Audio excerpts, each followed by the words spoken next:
আসসালামু আলাইকুম, শুভ সন্ধ্যা। প্রিয় বিনিয়োগকারী ভাই বোনেরা, আশা রাখি আপনারা সকলেই শারীরিকভাবে সুস্থ আছেন এবং ভালো আছেন। আজকের এই আপনাদের জিজ্ঞাসার স্টক নিয়ে আলোচনায় আপনাদের প্রত্যেককে জানাই স্বাগতম। সবাইকে বিনীতভাবে অনুরোধ করব অবশ্যই আমাদের চ্যানেলটি সাবস্ক্রাইব করবেন এবং আপনাদের যদি কোনো স্টক সম্পর্কে জিজ্ঞাসা থাকে সেটি কমেন্ট সেকশনে লিখে আমাকে জানালে আমরা পরবর্তী আলোচনায় চেষ্টা করব আপনার স্টক নিয়ে কথা বলার জন্য। আমাদের এই চ্যানেলটি মূলত আপনাদের জিজ্ঞাসা এবং আমাদের হোয়াটসঅ্যাপ গ্রুপ, পাশাপাশি যাদের ব্যক্তিগত প্রয়োজনে আমাদেরকে বিভিন্নভাবে জিজ্ঞাসা করে থাকেন, তাদের স্টক নিয়ে মূলত আলোচনা সাজিয়ে থাকি।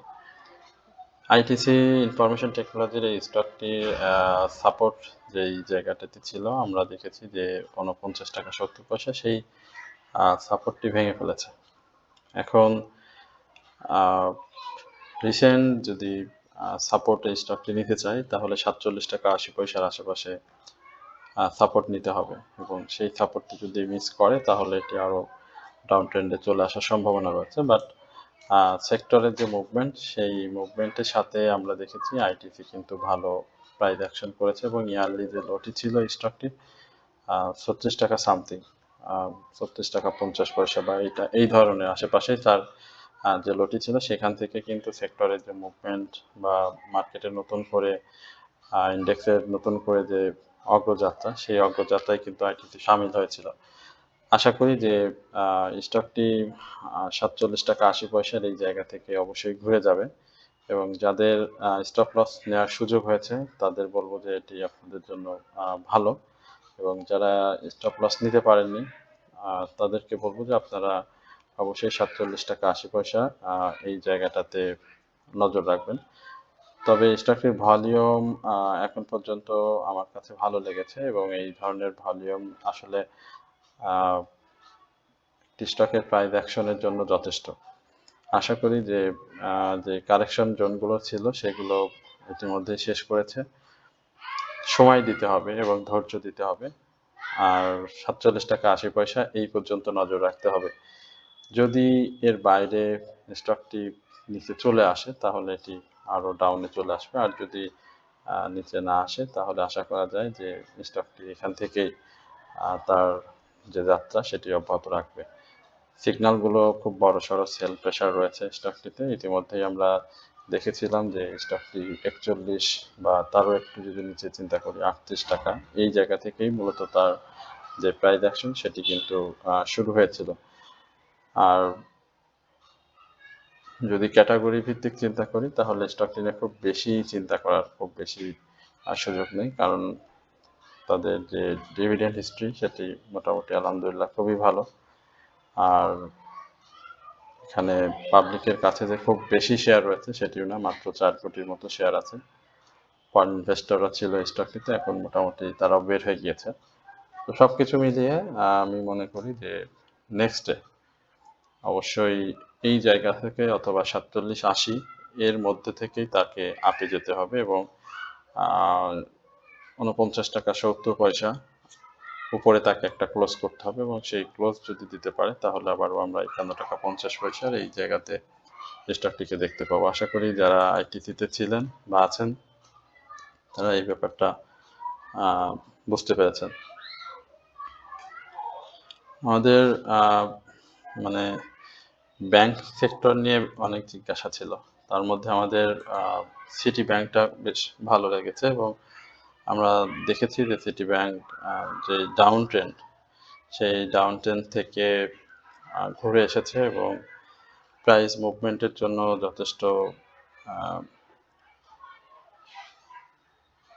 যথেষ্ট সম্ভাবনা তৈরি করে রেখেছে এখানে, এবং একই জায়গায় বিশেষ করে ৩১ টাকা ৪০ থেকে ৩১ টাকা ৫০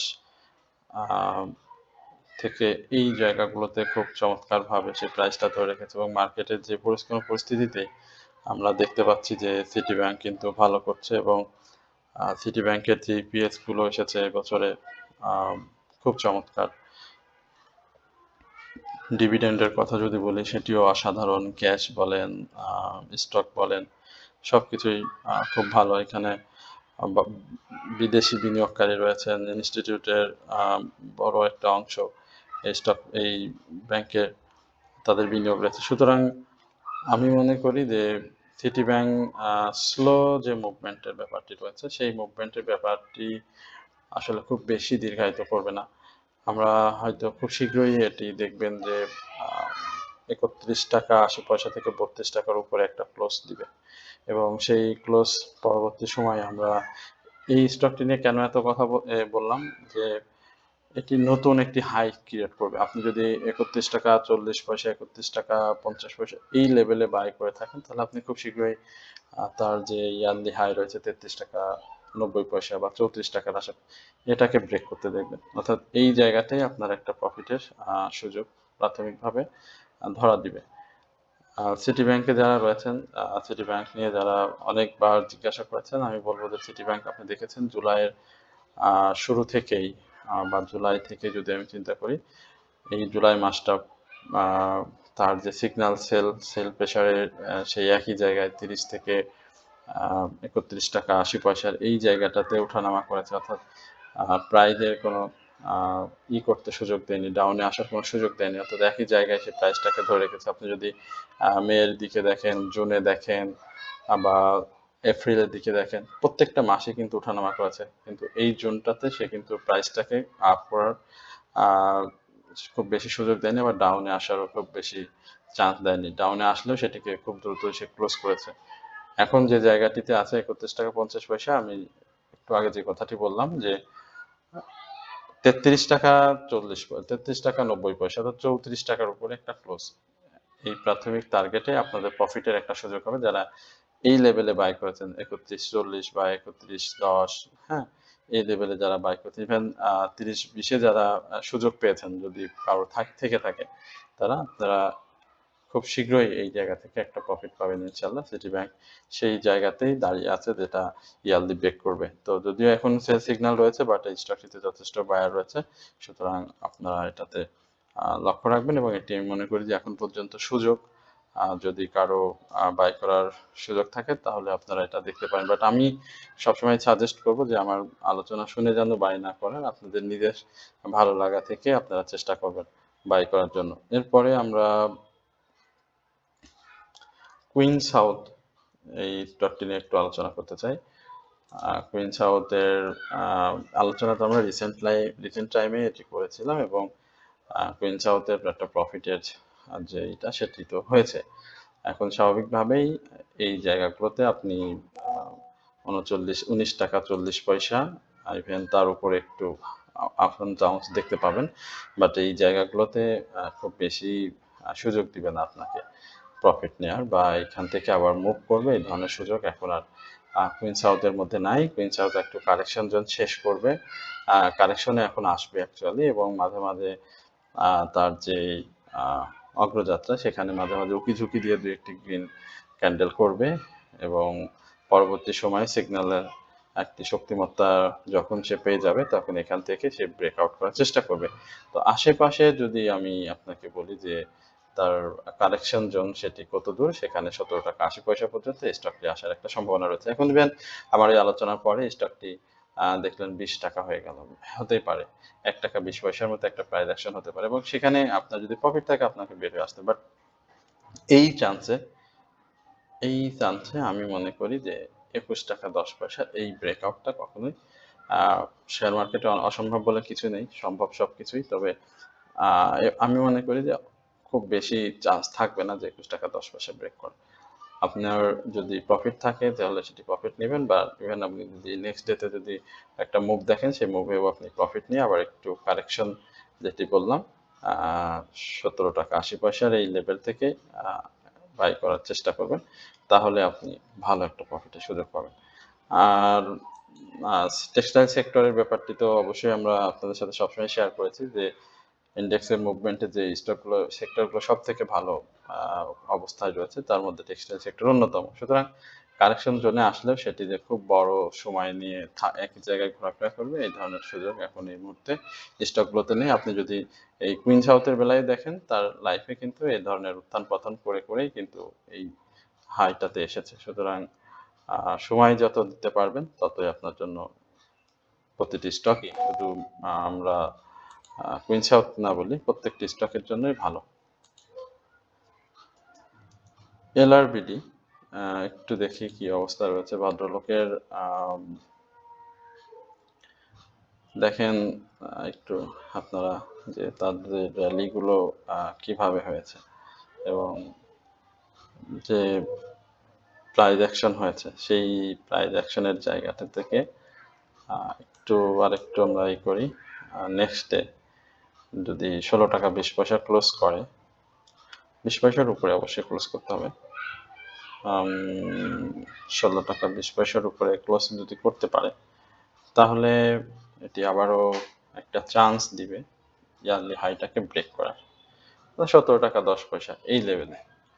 আর যদি করতে না পারে, তাহলে এই জায়গা থেকেই সে আরেকটু কারেকশনে আসবে। খুব বেশি কারেকশনে কিন্তু আসবে না, আমি বলে দিচ্ছি আগে। খুব বেশি কারেকশনে আসবে না। 16 টাকা 60 পয়সা এই পর্যায়ে একটা কারেকশন দিয়ে আবারও 16 টাকা 80 পয়সার যে হাইটি, সেটাকে ব্রেক করার চেষ্টা করবে, অর্থাৎ আরেকটু ডাউন এসে আপ করার চেষ্টা করবে। আর যদি বারবার 2-3 বার দেখেন যে সে তার হাইটাকে ব্রেক করতে পারছে না, তাহলে আপনাকে তার কারেকশন জোন পর্যন্ত অপেক্ষা করতে হবে এবং সেই মেজর একটি কারেকশন 14 টাকা 90 পয়সা, অর্থাৎ 1 টাকার মতো কারেকশন, এই কারেকশনটা ফেস করতে হবে। এখানে আমরা দেখতে পাচ্ছি যে তার সেল সিগন্যাল রয়েছে, বাট মুভিং অ্যাভারেজে তার কিন্তু বাই সিগন্যাল রয়েছে। প্রাইস অ্যাকশন আমরা দেখতে পাচ্ছি মুভিং অ্যাভারেজের উপরে অবস্থান করছে, সুতরাং এই জায়গাতে একটা বাই সিগন্যাল রয়েছে। তবে অবশ্যই তাকে 16 টাকা, আমি যেটি বলছিলাম 16 টাকা 20 পয়সার উপরে একটা ক্লোজ করতে হবে। যদি ক্লোজ করে থাকতে পারে, তাহলে আপনি 16 টাকা 80 পয়সার উপরে অবশ্যই এটি পেয়ে যাবেন। তো আশা করি যে এলআরবিডি নিয়ে যাদের যে জিজ্ঞাসাটা ছিল সেটি বুঝতে পেরেছেন। ব্র্যাক ব্যাংক নিয়ে আমাদের একটু প্রশ্ন ছিল। আমরা ব্র্যাক ব্যাংকের এটা তো আসলে আপনার অবশ্যই একটু সময় দিতে পারলে ভালো হবে। ব্যাংকিং সেক্টরের যে স্টকগুলো খুব ভালো অবস্থায় সবসময় থাকে বা ভালো প্রফিটের সুযোগ করে দেয় বিনিয়োগকারীদের, তার মধ্যে তো আমি তো সবসময় 10টা ব্যাংক নিয়ে কথা বলি। এটা আপনারাও জানেন যারা নিয়মিত আলোচনা শুনে থাকেন। তো তার মধ্যে ব্র্যাক ব্যাংক কিন্তু রয়েছে। ব্র্যাক ব্যাংক, একটু আগে যেটি বললাম সিটি ব্যাংক। তো ব্র্যাক ব্যাংকের আমরা যে হাইটি দেখেছিলাম, সবার নিশ্চয় মনে আছে 90 টাকা। সেই হাইটি শুরু হয়েছিল কিন্তু ইয়ারলি লো থেকে, অর্থাৎ 60 টাকা থেকে। স্টকটির ডিভিডেন্ড সক্ষমতা অসাধারণ। পাবলিকের কাছে শেয়ার যে রয়েছে, এর থেকে আমাদের ফরেন ইনভেস্টরদের কাছে কিন্তু অনেক বেশি শেয়ার, মানে 3-4 গুণ। ইপিএস খুব চমৎকার, পি রেশিও তো অসম্ভব রকমের সুন্দর ব্র্যাক ব্যাংকের। ব্র্যাক ব্যাংকের 65 এর যে ব্যাপারটি রয়েছে, সেই জায়গাটা আসলে ব্রেক করতে হবে প্রথমত, এবং 65 থেকে 69 এই জায়গাটাতেও ব্রেক করতে হবে। এখন আপনাকে যদি একটু দেখাই যে ব্র্যাক ব্যাংকের যে উত্থানগুলো দেখেন, এখানে ডাউনে এসে কিন্তু তার হাল ছেড়ে দিয়েছে। এখানে একটা দুইটা গ্রিন ক্যান্ডেল করে আবারও আশা দেখে, এখানে কিন্তু এই যে এই ক্যান্ডেলের মাধ্যমে চূড়ান্তভাবে ব্রেক মেরেছে। আবার এখানে উঠেছে, এখানে নামিয়েছে, তাই না? আবার এখানে নামিয়ে এখানে উঠাইছে, এইভাবে উঠাইছে নামাইছে, উঠাইছে নামাইছে, তারপরে এখান থেকে এসে আবার নতুন করে অ্যাক্টিভ হয়েছে। এখন অ্যাক্টিভ জায়গাটা আমি মনে করি যে 65 হবে না, অবশ্যই 69 এর উপরে একটা ভালোভাবে ক্লোজ করতে হবে। তো সেই ক্লোজের জায়গাটা প্রায় 6 টাকার মতো একটা গ্যাপ হয়ে যাচ্ছে। তো সেই জায়গাটা যদি সাকসেসফুলি করতে পারে, তাহলে আমরা 69 থেকে 74 এর এই জায়গাটাতে ব্র্যাক ব্যাংকে দেখতে পাবো। আপাতত আমার কাছে যেটি মনে হচ্ছে এবং অ্যানালাইসিসের যে জায়গাটা থেকে আমরা সবসময় কথা বলি, সেইখানে 62 টাকা 90 পয়সা পর্যন্ত সে সর্বশেষ একটা ব্রেক আপনাদেরকে দিবে এবং এখান থেকে সে করবে। অবশ্যই দেখতেই পাচ্ছেন তার বাই সিগন্যালের যে জায়গাগুলো একেবারে যায় অবস্থা। এগুলো আসলে আরো স্ট্রং হতে হবে। ভলিউম যেভাবে হয়েছে, সেটা থেকে আরো বেশি ভলিউম ইনক্রিজ করতে হবে এবং সেক্টরের একটা চাহিদা তৈরি হতে হবে। ব্যাংক সেক্টর যেহেতু কন্টিনিউ করছে না, সেহেতু এই 69, 65, 69 এর এই জায়গাগুলোতেই ওঠানামা করবে। বাট এগুলো থেকে যখনই সে বের হয়ে আসতে পারবে তখন আমরা 74 এ ব্র্যাক ব্যাংককে দেখতে পাবো। একটু সময় দেন, যেহেতু ডিভিডেন্ড নিয়েছেন একটু সময় লাগবে, যেহেতু এখানে স্টকও দিয়েছে। আশা করা যায় যে খুব শীঘ্রই ফিরে আসবে ব্র্যাক ব্যাংক। ইন্ট্রাকো নিয়ে অবশ্যই বলতে চাই। ইন্ট্রাকো আমরা দেখেছি যে মোটামুটি একটা প্রাইস অ্যাকশনের চেষ্টা করছিল, বাট যতদিন যে প্রাইস অ্যাকশনটা করেছে সেটি আপনারা দেখেছেন যে একটু কারেকশন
এই জায়গাতে ইন্ট্রাকো যেটা হয়েছে, আমি আন্তরিকভাবে দুঃখিত, একটা জরুরি ফোন আসছিল আর কি, যার কারণে আপনাদের একটু হয়তো সাউন্ডের প্রবলেম হয়েছে। ইন্ট্রাকোর এখন হাইটা ব্রেক, রিসেন্ট হাই যেটি 23 টাকা 10 পয়সা, সেইটাকে এখন ব্রেক করতে হবে। জানেন যে 29 টাকা তার একটা ব্রেক হাই রয়েছে। তো এখন এটা দেখতে হবে আসলে যে ব্রেকআউটের জন্য চেষ্টা করতেছে, লাফালাফি করতেছে, না রিয়েল চেষ্টা করতে, এই জায়গাটা আসলে আমাদেরকে একটু মার্ক করতে হবে। যদি আপনি দেখেন যে 22 টাকা 40 পয়সার এই নিচে যদি স্টকটি আবার নেমে যায়, হ্যাঁ, তাহলে কিন্তু আপনাকে অবশ্যই 20 টাকা 50 পয়সার এই জায়গাটা আবার মার্ক করে রাখতে হবে যে এটি আবার এখানে আসবে। যার কারণে আমি বললাম যে ফেক আপ ট্রেন্ড কিনা বা ফেক ব্রেকআউটের জন্য চেষ্টা করতেছে কিনা। তবে এটার মধ্যে একটা আপসুইং এর একটা লক্ষণ তো আছেই। আমরা যেহেতু দেখতে পাচ্ছি যে আপসুইং একটা চেষ্টা করেছে। সুতরাং আমরা দেখব যে 24 থেকে 25 টাকা 20 পয়সার উপরে স্যার যে মোমেন্টাম, একটা স্পাইক সম্ভাবনা যেটি বলছি, তো সেটা হতে পারলে আশা করা যায় যে এটি খুব ভালো করবে। এখন সময় দিতে হবে। একটা সময় অবশ্যই আপনাকে হাতে রাখতে হবে।